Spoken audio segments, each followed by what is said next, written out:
L'aménagement éducatif permet la mise en place de conditions gagnantes en intervenant de manière bienveillante selon l'enfant qui est devant nous. Il est important de travailler en prévention en utilisant les principes de la CUA, par exemple.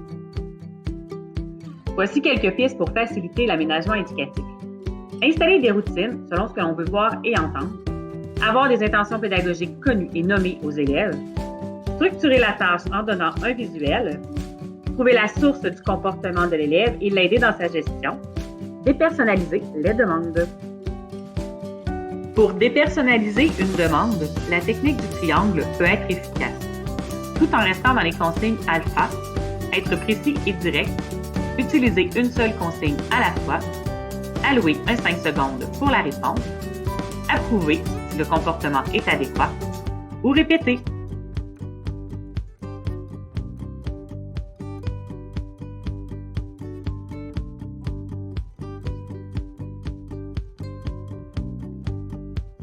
Pour chacune des étapes du processus, de la création de la règle jusqu'à l'application, il faut penser aux besoins des élèves qui sont dans notre groupe cette année.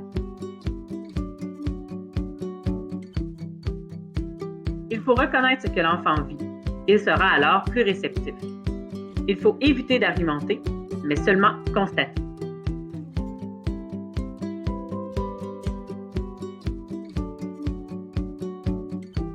Il est préférable d'insister sur la règle et sur le rôle de l'élève. Il faut éviter d'utiliser le « je ».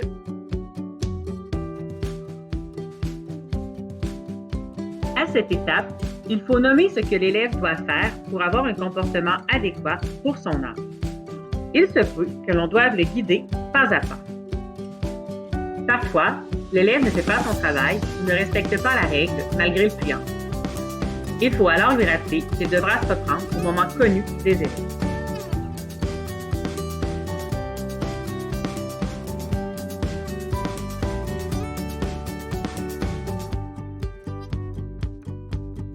Il faut garder en tête que l'âge chronologique et l'âge affectif de l'élève n'étaient pas le même au moment de la difficulté.